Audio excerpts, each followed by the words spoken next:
శ్రీ సాయినాథాయ నమః. శ్రీ సాయి సచ్చరిత్రం 4వ అధ్యాయం. యోగీశ్వరుల కర్తవ్యము, పవిత్ర షిరిడీ క్షేత్రము, సాయిబాబా యొక్క రూపురేఖలు, గౌలిబువా గారి వాక్కు, విఠల దర్శనము, క్షీరసాగరుని కథ, దాసగను ప్రయాగ స్నానము, సాయిబాబా యోని సంభవము, షిరిడీకి వారి మొదటి రాక, 3 బసలు, యోగీశ్వరుల కర్తవ్యం. భగవద్గీత 4వ అధ్యాయమున 7-8 శ్లోకములందు శ్రీకృష్ణ పరమాత్ముడు ఇట్లు సెలవిచ్చియున్నారు: ధర్మము నశించునప్పుడు, అధర్మము వృద్ధి పొందునప్పుడు నేను అవతరించెదను. సన్మార్గులను రక్షించుటకు, దుర్మార్గులను శిక్షించుటకు, ధర్మస్థాపన కొరకు యుగ యుగములందు అవతరించెదను. ఇది ఏ భగవంతుని కర్తవ్య కర్మ. భగవంతుని ప్రతినిధులకు యోగులు, సన్యాసులు అవసరం వచ్చినప్పుడెల్లా అవతరించి ఆ కర్తవ్యమును నిర్వర్తించెదరు. ద్విజులకు బ్రాహ్మణ, క్షత్రియ, వైశ్య జాతుల వారు తమ కర్మలను మానునప్పుడు, శూద్రులు పైజాతుల వారి హక్కులను అపహరించినప్పుడు, మతగురువులను గౌరవించక అవమానించునప్పుడు, ఎవరునూ మతబోధలను లక్ష్య పెట్టనప్పుడు, ప్రతివాడునూ గొప్ప పండితుడునని అనుకున్నప్పుడు, జనులు నిషిద్ధాహారములు, మద్యపానములకు అలవాటు పడినప్పుడు, మతము పేరుతో కాని పనులు చేయనప్పుడు, వేరువేరు మతముల వారు తమలో తాము కలహించుచున్నప్పుడు, బ్రాహ్మణులు సంధ్యావందనము మానునప్పుడు, సనాతనులు తమ మతాచారములు పాటించనప్పుడు, ప్రజలు ధనధారా సంతానములే జీవిత పరమార్థముగా భావించి మోక్ష మార్గమును మరచునప్పుడు, యోగీశ్వరులుద్భవించి వారి వాక్కాయ కర్మలచే ప్రజలను సవ్యమార్గమున పెట్టి వ్యవహారములు చక్కదిద్దుదురు. వారు దీపస్తంభముల వలె సహాయపడి మనము నడువవలసిన సన్మార్గమును, సత్ప్రవర్తనమును నిర్దేశించెదరు. ఈ విధముగానే నివృత్తి, జ్ఞానదేవు, ముక్తాబాయి, నామదేవు, జానాబాయి, గోర, గోణాయి, ఏకనాథుడు, తుకారాం, నరహరి, నర్షిభాయ్, సజన్కా సాయి, సాంవతమాలి, రామదాసు మొదలుగా గల యోగులను తదితరులను వేరువేరు సమయములందు ఉద్భవించి మనకు సవ్యమైన మార్గమును చూపిరి. అట్లే సాయిబాబా కూడా సకాలమందు షిరిడీ చేరిరి. పవిత్ర షిరిడీ క్షేత్రం అహ్మద్నగర్ జిల్లాలోని గోదావరి నది ప్రాంతములు చాలా పుణ్యతమములు. ఏలయన అచ్చట అనేక యోగులు ఉద్భవించిరి, నివసించిరి. అట్టి వారిలో ముఖ్యులు శ్రీ జ్ఞానేశ్వర్ మహారాజ్. షిరిడీ గ్రామము అహ్మద్నగర్ జిల్లాలోని కోపర్గాం తాలూకాకు చెందినది. కోపర్గాం వద్ద గోదావరి దాటి షిరిడీకి పోవలను. నది దాటి 3 కోసులు పోయినచో నీమ్గాం వచ్చును. అచ్చటికి షిరిడీ కనిపించును. కృష్ణా తీరమందు గల గాణగాపురము, నరసింహవాడి, ఔదంబర్ మొదలుగా గల పుణ్యక్షేత్రముల వలె షిరిడీ కూడా గొప్పగా పేరు కాంచినది. పండరీపురమునకు సమీపమున గల మంగళవేఢయందు భక్తుడకు దామాజీ, సజ్జనగడమందు సమర్థ రామదాస్, నర్సోబాచీవాడియందు శ్రీ నరసింహ సరస్వతీ స్వామివార్లు వర్ధిల్లినట్లే శ్రీ సాయినాథుడు షిరిడీలో వర్ధిల్లి దానిని పవిత్రమునర్చెను. సాయిబాబా రూపురేఖలు. సాయిబాబా వలననే షిరిడీ ప్రాముఖ్యము వహించినది. సాయిబాబా ఎట్టి వ్యక్తియో పరిశీలింతుము. వారు కష్టతరమైన సంసారమును జయించినవారు. శాంతియే వారి భూషణం.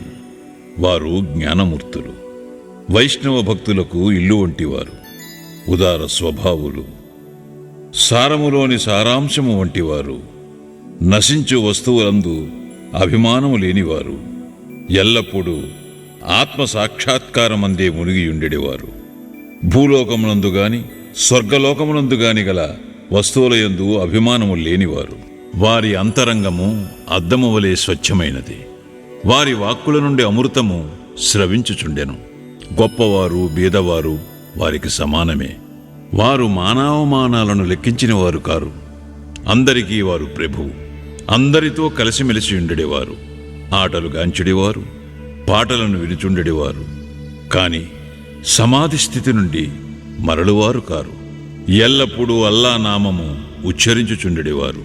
ప్రపంచమంతా మేలుకొనున్నప్పుడు వారు యోగనిద్ర యందుండెడివారు. లోకము నిద్రించినప్పుడు వారు మెలకువతో నుండెడివారు. వారి అంతరంగము లోతైన సముద్రము వలె ప్రశాంతము.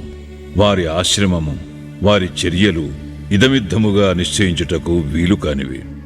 ఒకచోటనే కూర్చుండి ఉన్నప్పటికీ ప్రపంచమందు జరుగు సంగతులన్నీ వారికి తెలియను. వారి దర్బారు ఘనమైనది. నిత్యము వందల కొలది కథలు చెప్పునప్పటికీ మౌనము తప్పిడేవారు కారు.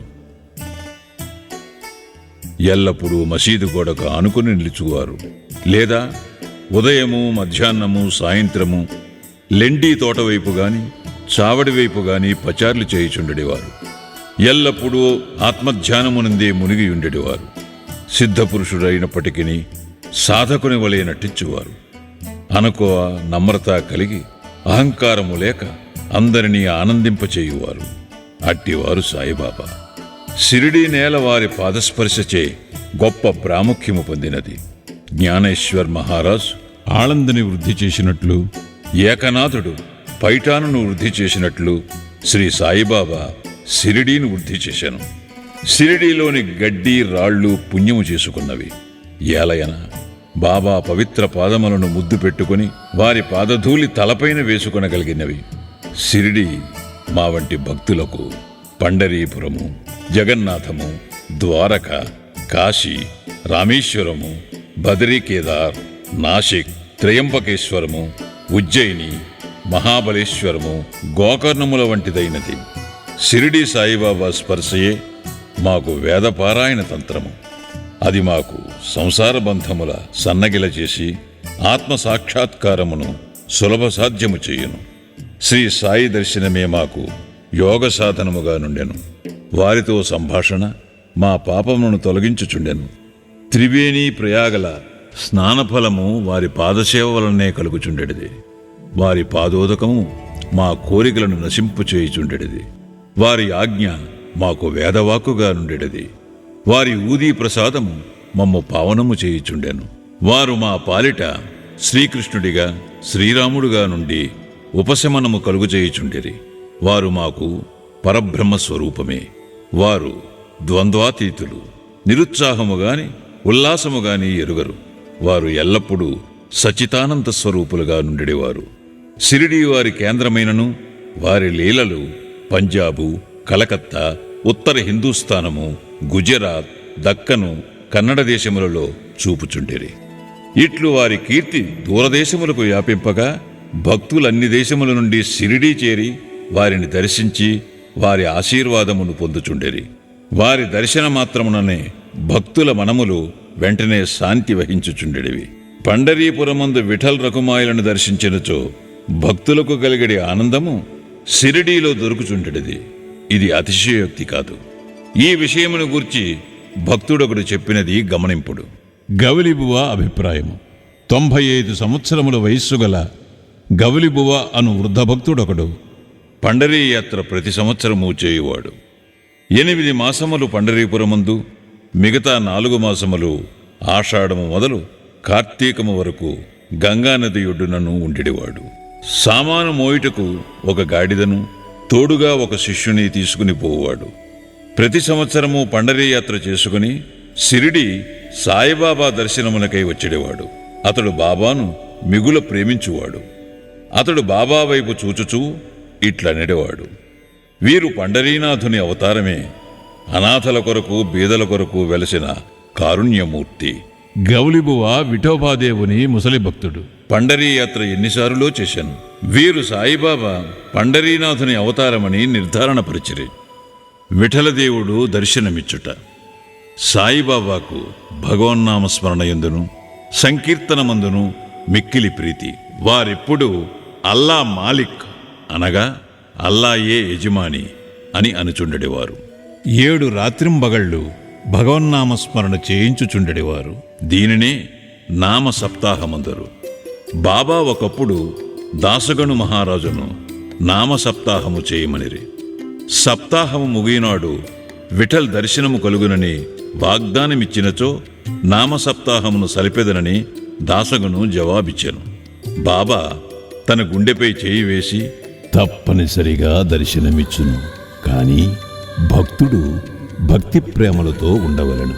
డాకూర్నాథు యొక్క డాకూరు పట్టణము, విఠలు యొక్క పండరీపురము, శ్రీకృష్ణుని ద్వారకా పట్టణము ఇక్కడనే అనగా షిరిడీలోనే ఉన్నవి. ఎవరునూ ద్వారకకు పోవలసిన అవసరము లేదు. విఠలుడు ఇక్కడనే ఉన్నాడు. భక్తుడు భక్తి ప్రేమలతో కీర్తించునప్పుడు విఠలుడు ఇక్కడనే అవతరించును అని అనెను. సప్తాహము ముగిసిన పిమ్మట విఠలుడి క్రింది విధముగా దర్శనమిచ్చెను. స్నానానంతరము కాకాసాహేబు దీక్షితు ధ్యానములో మునిగినప్పుడు విఠలుడు వారికి గాన్పించెను. కాకా మధ్యాహ్నహారతి కొరకు బాబా యొద్దకు పోగా తేట తెల్లముగా కాకాను బాబా ఇట్లడిగెను. విఠల్ పాటిల్ వచ్చినాడా? నీవు వానిని చూచితివా? వాడు మిక్కిలి పారుబోతు. వానిని దృఢముగా పట్టుకును. ఏమాత్రము అజాగ్రత్తగా ఉన్నను తప్పించుకుని పారిపోవును. ఇది ఉదయము జరిగెను. మధ్యాహ్నము ఎవడో పటములను అమ్మువాడు 25-30 విఠోబా చిత్రపటములను అమ్మకమునకు తెచ్చెను. ఆ పటము సరిగా కాకాసాహేబు ధ్యానములో చూచిన దృశ్యముతో పోలియుండెను. దీనిని చూచి బాబా మాటలు జ్ఞాపకమునకు తెచ్చుకొని కాకాసాహేబు ఆశ్చర్యానందములలో మునిగెను. విఠోబా పటమునొకటి కొని పూజామందిరములో నుంచుకునెను. భగవంతరావు క్షీరసాగరుని కథ. విఠల పూజయందు బాబాకెంత ప్రీతియో భగవంతరావు క్షీరసాగరుని కథలో విశదీకరింపబడినది. భగవంతరావు తండ్రి విఠోబా భక్తుడు. పండరీపురమునకు నియమముగా యాత్ర చేయుచుండెడివాడు. ఇంటి వద్ద కూడా విఠోబా ప్రతిమరించి దానిని పూజించువాడు. అతడు మరణించిన పిమ్మట వారి కొడుకు పూజను, యాత్రను, శ్రాద్ధమును మానెను. భగవంతరావు షిరిడీ వచ్చినప్పుడు బాబా వాని తండ్రిని జ్ఞప్తికి తెచ్చుకొని, వీని తండ్రి నా స్నేహితుడు కావున వీనినిచ్చటకు ఈడ్చుకుని వచ్చి తిని, వీడు నైవేద్యము ఎన్నటూ పెట్టలేదు. కావున నన్నును విఠలుని కూడా ఆకలితో మార్చినాడు. అందుచేత వీనినిక్కడకు తెచ్చి తిని, వీడు చేయునది తప్పని బోధించి చీవాట్లు పెట్టి తిరిగి పూజ ప్రారంభించున్నట్లు చేసెదను అని అనిరి. ప్రయాగ క్షేత్రములో దాసగణ స్నానము. గంగానది, యమునా నది కలిగి చోటునకు ప్రయాగ అని పేరు. ఇందులో స్నానమాచరించిన ప్రతివానికి గొప్ప పుణ్యము ప్రాప్తించునని హిందువుల నమ్మకము. అందుచేతనే వేల కొలది భక్తులు అప్పుడప్పుడు అచ్చటికి పోయి స్నానమాడుదురు. దాసగను కూడా ప్రయోగ పోయి అచ్చట సంగమములో స్నానము చేయవలనని మనస్సును దలచెను. బాబా వద్దకేగి అనుమతించమనను. అందుకు బాబా ఇట్లు జవాబిచ్చెను. అంత దూరము పోవలసిన అవసరమే లేదు. మన ప్రయాగ ఇచ్చటనే కలదు. నా మాటలు విశ్వసింపు. ఇట్లు అన్నంతలో ఆశ్చర్యములన్నిటికంటే ఆశ్చర్యకరమైన వింత జరిగినది.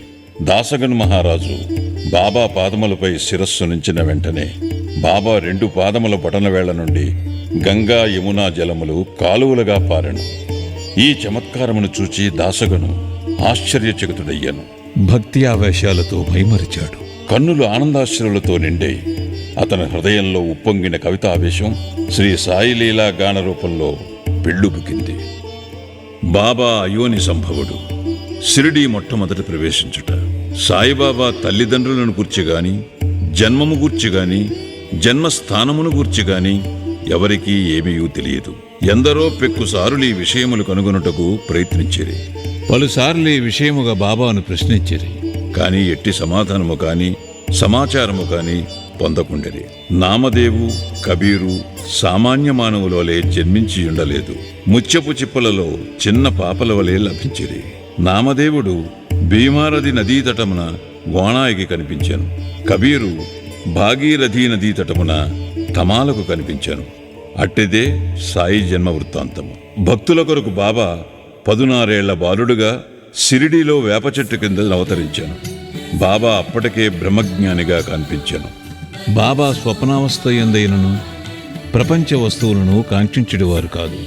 ఆయన మాయను తన్నెను. ముక్తి బాబా పాదములను సేవించుచుండెను. నానా చోద్దారు తల్లి మిక్కిలి ముసలిది. ఆమె బాబానిట్లు వర్ణించినది. ఈ చక్కని చురుకైన కుర్రవాడు వేప చెట్టు క్రింద ఆసనములో నుండెను. శీతోష్ణములను లెక్కింపక అంతటి చిన్న కుర్రవాడు కఠిన తపమాచరించుట, సమాధిలో మునుగుట చూచి గ్రామస్తులు ఆశ్చర్యపడిరి. ఆ బాలుడు పగలు ఎవరితో కలిసిడివాడు కాదు, రాత్రి అందెవరికీ భయపడేవాడు కాడు. చూచిన వారు ఆశ్చర్య నిమగ్నులై ఆ చిన్న కుర్రవాడు ఎక్కడి నుండి వచ్చినాడని అడుగసాగిరి. అతని రూపు, ముఖలక్షణములు చాలా అందముగా నుండెను. చూచిన వారెల్లరూ ఒక్కసారిగా ముగ్ధులగుచుండెని. ఆయన ఎవరి ఇంటికి పోకుండెను. ఎల్లప్పుడూ వేప చెట్టు కిందనే కూర్చున్నవాడు. పైకి చిన్న బాలునవలే కనిపించినప్పటికీ చేతలను బట్టి చూడగా నిజముగా మహానుభావుడే. నిర్వ్యామోహము రూపుదాల్చిన అతని గూర్చి ఎవరికీ ఏమీయూ తెలియకుండెను. ఒకనాడు ఖండోబా దేవుడొకని ఆవేశించగా ఈ బాలుడెవడై ఉండునని ప్రశ్నించిరి. వాని తల్లిదండ్రులెవరని, ఎచ్చట నుండి వచ్చినవాడని అడిగిరి. ఆ ఖండోబా గణము ఒక స్థలమును చూపి గడ్డపాలను తీసుకుని వచ్చి అచ్చట త్రవ్వమనెను. అట్లు తవ్వగా అందులో కొన్ని ఇటుకలు, వాని దిగువ వెడల్పు రాయి ఒకటి కనిపించాను. ఆ బండను తొలగించగా కిందనొక సందు కనిపించాను. అచ్చట 4 దీపములు వెలుగుచుండెను. ఆ సొరంగము ద్వారా ముందుకు పోగా అచ్చటనొక భూగ్రహము కనిపించాను. అందులో గోముఖ నిర్మాణములు, కర్రబల్లలు, జపమాలలు కనిపించాను. ఈ బాలుడచ్చట 12 సంవత్సరములు తపస్సును అభ్యసించెనని ఖండోబా చెప్పెను. పిమ్మట కుర్రవాణి నీ విషయము ప్రశ్నించగా వారలను మరపించుచు అది తన గురుస్థానమనియు వారి సమాధి అచ్చట గలదుగావున దానిని కాపాడవలెననియు చెప్పాను. వెంటనే దానినెప్పటివలే మూసివేసిరి. అశ్వత్థ ఔదంబర వృక్షముల వలె ఈ వేప చెట్టును పవిత్రముగా చూచుకొనుచు బాబా ప్రేమించువాడు. మహల్సాపతి తదితర షిరిడీలోని భక్తులు దీనిని బాబా యొక్క గురువుగారి సమాధి స్థానమని భావించి సాష్టాంగ నమస్కారములు చేసెదరు. 3 వసతి గృహములు, వేప చెట్టును దాని చుట్టూనున్న స్థలమును హరివినాయక సాటే అనువాడు కొని సాటేవాడాయను ఒక పెద్ద వసతి గృహమును కట్టించాను. అప్పట్లో షిరిడీకి పోయిన భక్త మండలికిది ఒక్కటియే నివాస స్థలము. వేప చెట్టు చుట్టూ ఎత్తుగా అరుగు కట్టిరి, మెట్లు నిర్మించిరి. మెట్ల దిగువన ఒక గూడు వంటిది కలదు. భక్తులు మండపముపై ఉత్తరాభిముఖముగా కూర్చునెదరు. ఎవరిచ్చట గురు శుక్రవారములు ధూపము వేయుదరో వారు బాబా కృప వల్ల సంతోషముతో నుండెదరు. ఈ వాడ చాలా పురాతనమైనది కావున మరమ్మత్తునకు సిద్ధముగా నుండెను. తగిన మార్పులు, మరమ్మత్తులు సంస్థానము వారు చేసిరి. కొన్ని సంవత్సరముల పిమ్మట దీక్షిత్వాడాయన పేర ఇంకొక వసతి గృహము కట్టబడినది. న్యాయవాది అయిన కాకాసాహెబ్ దీక్షిత్ ఇంగ్లండ్కు పోయాను. అచ్చట రైలు ప్రమాదమున కాలు కుంటుపడెను. అది ఎంత ప్రయత్నించినను బాగు కాలేదు. తన స్నేహితుడకు నానాసాహెబ్ చందోర్కర్ షిరిడీ సాయిబాబాను దర్శించమని సలహా ఇచ్చాను. 1909వ సంవత్సరమున కాకా షిరిడీకి పోయాను. బాబా దర్శన మాత్రమున అమితానంద భరితుడై షిరిడీలో నివసించుటకు నిశ్చయించుకొనెను. కాలు కుంటితనము కన్నా తన మనస్సులోని కుంటితనమును తీసివేయమని బాబాను ప్రార్థించాను. తన కొరకును ఇతర భక్తులకును పనికి వచ్చినట్లు ఒక వాడాను నిర్మించాను. 10-12-1910వ తారీఖున ఈ వాడా కట్టుటకు పునాది వేసిరి. ఆనాడే 2 ముఖ్యమైన సంఘటనలు జరిగాను. 1 దాదాసాహెబ్ కాపర్డేకు తన ఇంటికి పోవుటకు బాబా సమ్మతి దొరికాను. 2 చావడిలో సేజాహారతి ప్రారంభమయ్యను. దీక్షిత్వాడ పూర్తి కాగానే 1911వ సంవత్సరంలో శ్రీరామనవమి సమయమందు శాస్త్రోక్తముగా గృహప్రవేశము జరిపిరి. తరువాత కోటీశ్వరుడును నాగపూర్ నివాసియగు బూటి మరొక పెద్ద రాతిమేడను నిర్మించాను. అతడు చాలా ద్రవ్యము దీని కొరకు వెచ్చించాను. వెచ్చించిన ద్రవ్యమంతయు నిజమునకు సార్థకమయ్యాను. ఏలయనగా బాబాగారి భౌతిక శరీరము అందులో సమాధి చేయబడినది. దీనినే సమాధి మందిరమందురు. ఈ స్థలములో మొట్టమొదట పూలతోటయుండెను. ఆ తోటలో బాబాయే తోటమాలిగా మొక్కలకు నీళ్లు పోయిట మొదలగునవి చేసెడివారు. ఇట్లు 3 వాడాలు కట్టబడెను. అందుకు ముందు ఇచ్చట ఒక్క వసతి గృహము కూడా లేకుండెను. అన్నిటికంటే సాఠేవాడ మొదటి రోజులలో అందరికీ చాలా ఉపకరించుచుండెను. 4వ అధ్యాయం సంపూర్ణం. సద్గురు శ్రీ సాయినాథార్పణమస్తు. శుభం భవతు.